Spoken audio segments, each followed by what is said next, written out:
नमस्कार दोस्तों, स्वागत है आपका अपने चैनल CWH यूनिवर्सिटी में। दोस्तों, हम लोग फर्स्ट लेक्चर रिकॉर्ड कर चुके हैं ह्यूमन रिसोर्स मैनेजमेंट का, और उससे पहले के एग्जाम बहुत अच्छे गए होंगे और ह्यूमन रिसोर्स मैनेजमेंट का फर्स्ट लेक्चर भी आप लोग धुआं धुआं कर दिए होंगे। तो सेकंड लेक्चर यानी ये लास्ट लेक्चर है, इसमें 3 यूनिट जो 2-3 यूनिट बचा होगा इसको पूरा कंप्लीट करेंगे।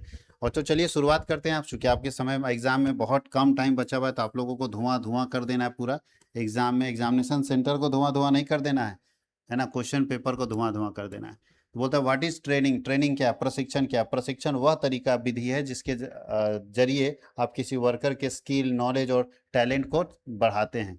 तो बोलता है प्रशिक्षण वह प्रक्रिया है जिसमें कर्मचारी के कौशल को, उसके ज्ञान को बढ़ाया जाता है। बोलता है व्हाट इज अप्रेंटिसशिप ट्रेनिंग। आप बोलता है अप्रेंटिसशिप प्रशिक्षण में व्यक्ति किसी विशेषज्ञ के साथ काम करके सीखता है। विशेषज्ञ से के साथ काम करने के लिए भेज दिया जाएगा तो उसको अप्रेंटिसशिप बोलते हैं।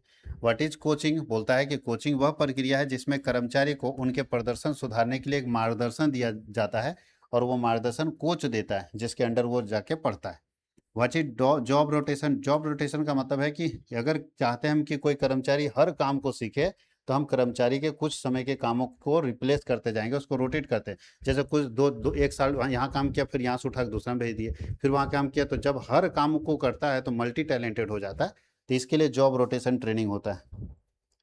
वेस्टिबल ट्रेनिंग क्या होता है। बोलता है वेस्टिबल प्रशिक्षण का एक अलग स्थान है असली मशीनों, जैसे मशीनों पर दिया जाने वाला प्रशिक्षण। मतलब ओरिजिनल मशीन के ऊपर अगर आपको ट्रेनिंग, जैसे मान लीजिए कि गोली चलाने का ट्रेनिंग हमको मिल रहा है तो हमको पहले बंदूक दिखा, या ट्रेन चलाने का जो ट्रेनिंग मिलता है तो पहले ट्रेन पटरी ऐसे ही दिखाया जाता है, ऐसे ही नॉर्मल ट्रेन, ठीक है। उसके बाद ओरिजिनल मशीन ट्रेन पे बैठा के जब ट्रेनिंग दिया जाता है तो उसको बोलते हैं वेस्टिबुल ट्रेनिंग। मतलब एकदम ओरिजिनल चीज। अब गोली चलाने के लिए दिया, शुरू में नॉर्मल बंदूक दिया गया कि इसमें क्या क्या है खोल के बताइए, और ओरिजिनल बंदूक जब दिया गया लोडेड और चलाने के लिए तो उसको बोलते हैं हम लोग वेस्टिबुल ट्रेनिंग। क्लियर। अब हो रहा है ट्रेनिंग और डेवलपमेंट में क्या डिफरेंस है। तो पहले ट्रेनिंग होता है देन डेवलपमेंट होता है। ट्रेनिंग का मतलब है सिर्फ किसी काम को करने का तरीका सीखना। बोलता है वर्तमान कार्य के लिए कौशल सुधारना ट्रेनिंग कहलाता है, सिर्फ प्रेजेंट काम जो आप जानते हो। लेकिन पूरा ओवरऑल बोलता है भविष्य की भूमिकाओं के लिए अगर आपका ओवरऑल डेवलपमेंट किया जा रहा है तो वो डेवलपमेंट होगा। वर्तमान कार्य मतलब ट्रेनिंग का फोकस सिर्फ अभी जो काम करना है उस पर रहेगा, लेकिन डेवलपमेंट आगे आने वाले समय में आपको क्या चाहिए, आपके अंदर क्या सामने वाला चाहता है वो डेवलपमेंट में आएगा। ट्रेनिंग जो है वो जॉब ओरिएंटेड है, बस जो काम करना उसका ट्रेनिंग, अरे करियर ओरिएंटेड है। ट्रेनिंग शॉर्ट टर्म का होता है या लॉन्ग टर्म के लिए होता है। एम्प्लॉई एंड वर्कर का लेवल में है ट्रेनिंग और ये मैनेजरियल लेवल में है। और बोलता है वर्तमान कार्य की दक्षता को बढ़ाता है और ये भविष्य में इस व्यक्ति को जिम्मेदारी देना उसकी दक्षता को बढ़ाता है। Explain training process. प्रशिक्षण का क्या प्रोसेस है। सबसे पहले ट्रेनिंग में क्या करेंगे, आइडेंटिफाई करेंगे ट्रेनिंग का नीड, किस वर्कर को किस तरह की प्रशिक्षण की आवश्यकता है पहले ये देखेंगे। फिर सेटिंग ऑब्जेक्टिव की जैसा आवश्यकता है वैसा हमको इसको ट्रेनिंग देना होगा। फिर डिजाइन करना होगा ट्रेनिंग प्रोग्राम और फिर इम्प्लीमेंट करना होगा ट्रेनिंग और उन लोगों को ट्रेनिंग देना होगा ताकि वर्कर अच्छे से काम कर सके। Explain coaching and mentoring. Coaching और मेंटरिंग क्या होता है। तो कोचिंग का मतलब क्या होता है, बैठा के पढ़ाना ना। कोचिंग एक ऐसा प्रशिक्षण विधि जिसमें एक विशेषज्ञ या पर्यवेक्षक कर्मचारी को उनके कार्य प्रदर्शन में सुधार करने के लिए मार्गदर्शन देता है। इसमें विशेष कौशल सुधार और गलतियों की को ठीक करने पर ध्यान दिया जाता है। अब मेंटरिंग का मतलब बोलता है कि मेरे मेंटरशिप में हुआ है। मेंटरिंग एक दीर्घकालिक प्रक्रिया है, लॉन्ग टर्म प्रोसेस है जिसमें एक अनुभवी व्यक्ति मेंटर कम अनुभवी कर्मचारी को उसके करियर को डेवलप करने में हेल्प करता है। बोलता है केस स्टडी और रोल प्लेइंग मेथड क्या है। केस स्टडी मेथड का मतलब होता है कि आज तक जो घटनाएं घटी है उसको समझाया जाता है। केस स्टडी विधि में कर्मचारी को एक वास्तविक या काल्पनिक व्यावसायिक समस्या दी जाती है और समस्या से उसका सोल्यूशन मांगा जाता है कि तुम क्या चाहते हो, इसको एनालिसिस करके तुम अपना रिपोर्ट दो।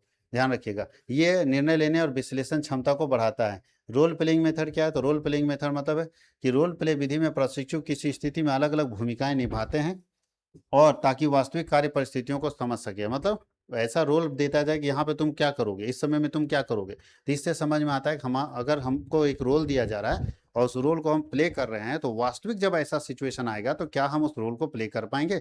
ये है रोल प्लेइंग मेथड ट्रेनिंग का।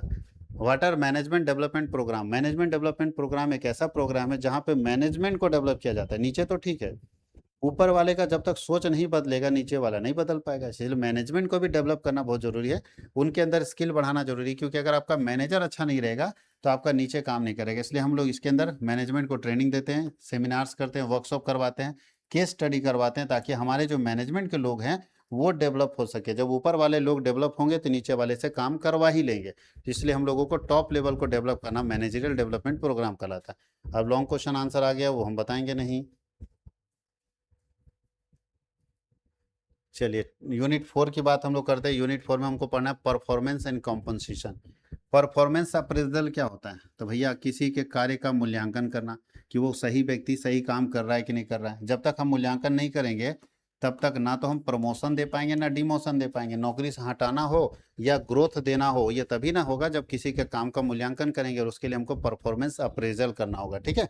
जॉब इवैल्यूएशन मतलब है कि किसी के कार्य का मूल्यांकन करना कि वो काम किस प्रकार कर रहा है, जो उसको करना चाहिए वही कर रहा है या उससे नीचे जा रहा है। अगर वो अपना काम जो करना चाहिए उससे नीचे जा रहा है तो इसका मतलब है कि जॉब इवैल्यूएशन करने से पता चल जाएगा कि वो व्यक्ति संगठन में किस तरह का काम कर रहा है। What is promotion? प्रमोशन क्या होता है? प्रमोशन का होता है नौकरी में ग्रोथ देना। अगर आप मैनेजर सुपरवाइजर हैं तो आपको उठा के मैनेजर बना दिए, उसी को बोलते हैं प्रमोशन। अब प्रमोशन किसको मिलेगा? जो व्यक्ति अपना जिसका जॉब इवोल्यूशन अच्छा होगा, जिसका परफॉर्मेंस अप्रेजल अच्छा होगा, जिसका कार्य अच्छा हो रहा है उसको प्रमोशन देते हैं, और जिसका खराब हो रहा है उसको डिमोशन देते हैं या उसको ट्रांसफर करते हैं। ट्रांसफर मतलब एक जगह से दूसरे जगह सेम पद पर अगर कर्मचारी को भेज दिया जा रहा है एक विभाग से दूसरे विभाग में, तो इसको ट्रांसफर बोलते हैं। ईएसओपी क्या है? ईएसओपी का मतलब होता है एम्प्लॉय स्टॉक ऑप्शन प्लान। एक ऐसी योजना जहां हम अपने कर्मचारी को ही अपने कंपनी के शेयर्स खरीदने का मौका दे देते हैं, अपने कर्मचारी को ही अपने कंपनी का मालिक बनने का मौका दे देते हैं। उसी को हम लोग बोलते हैं ESOP, employee stock option plan. बोलता है explain objective of performance appraisal. Performance appraisal क्यों करते हैं भाई? इसलिए करते हैं ताकि हम मूल्यांकन कर सके उसके परफॉर्मेंस का, ताकि हम उसकी स्ट्रेंथ और ताकत को समझ सके कि क्या इसकी कमजोरी है और क्या इसका ताकत है। हम डिसीजन ले सके उसको प्रमोशन देना है कि डिमोशन देना है। हम ये तय कर पाएँ कि इसे ट्रेनिंग की आवश्यकता है या नहीं, और हम इसके सैलरी को डिसाइड कर पाएँ इसके परफॉर्मेंस के आधार पर। बोलता है explain the method of performance appraisal. कैसे कैसे परफॉर्मेंस अप्रेजल कर सकते हैं? तो उसके दो तरीके हैं। एक ट्रेडिशनल मेथड जो पुराने सदियों से चलता रहा, जिसमें रैंकिंग विधि होता है, रैंकिंग तय होता है, जो नंबर 1 रैंक में है समझो बढ़िया। रेटिंग स्केल होता है, गोपनीय रिपोर्ट होता है, और जोड़ी तुलना होती है, यानी कंपैरिजन हम लोग करते हैं दूसरे लोगों के साथ। अगर मॉडर्न कॉन्सेप्ट की बात करें तो 360 डिग्री अप्रेजल है, मतलब संपूर्ण चेकअप होगा आपका। मैनेजमेंट बाई ऑब्जेक्टिव एमबीओ लगाया जाता है। असेसमेंट सेंटर मेथड्स है, और बिहेवियर रेटिंग सिस्टम बार्स है। Behaviour anchored rating system bars लगा के आप ये कर सकते हैं आज के समय में।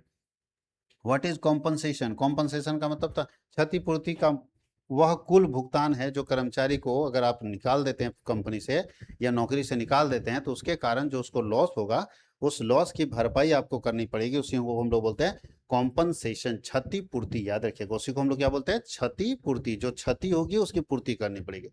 अगला क्वेश्चन है what is explain incentive plan. Incentive plan way plan होते हैं जो कर्मचारियों को मोटिवेट करने के लिए, उनको प्रेरित करने के लिए कंपनी की तरफ से दिए जाते हैं कि आप इतना टारगेट करोगे तो ये देंगे, इतना करोगे तो ये देंगे। ये प्लान्स होते हैं। उसमें दो तरह का इंसेंटिव प्लान होता है, एक मॉनेटरी जहाँ पैसा मिलता है, और एक होता है नॉन मॉनेटरी जहाँ पे आपको सम्मान मिलता है, जहाँ पे आपको कंपनी में मान लीजिए हमको बोल दिया कि सतीश जी इस बार अगर आप 300 प्रोडक्ट बेच दिए तो बोर्ड ऑफ डायरेक्टर के साथ खाना खाने का मौका मिलेगा।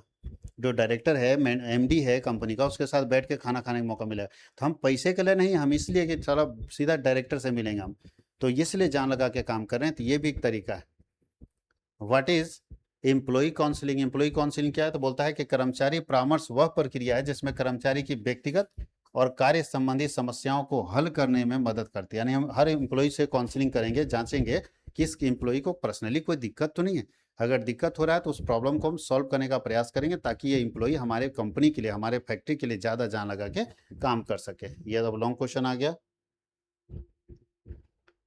एक लास्ट यूनिट मेरे ख्याल से बचना चाहिए, management and emerging of HR. चलिए HRIS क्या है? तो HRIS एक ऐसा सिस्टम है जिसको हम लोग, जिसका फुल फॉर्म बोलते हैं ह्यूमन रिसोर्स इंफॉर्मेशन सिस्टम, जहाँ एक वर्कर का पूरा डेटा कंप्यूटर में रिकॉर्ड करके रखा जाता है। EHRM क्या है? वही सेम है, इलेक्ट्रॉनिक मीडियम से अगर ह्यूमन रिसोर्स मैनेजमेंट का काम हो रहा है तो वही HRM क्या हो रहा है? ग्रीवांस मतलब होता है समस्या। अगर कोई कर्मचारी को किसी तरह की समस्या है, ग्रीवांसेस है, तो वो समस्या को समझना पड़ेगा और उसको रिड्रेसल करने के लिए, उसका समाधान करने के लिए कंपनी को आगे बढ़ना पड़ेगा। शिकायत को हम बोलते हैं ग्रीवांस, शिकायत। इंडस्ट्रियल डिस्प्यूट्स क्या होता है भाई? उद्योग है, इंडस्ट्री है, तो लड़ाई झगड़ा होगा ही होगा। किसके बीच में? मैनेजमेंट और कर्मचारी के बीच में।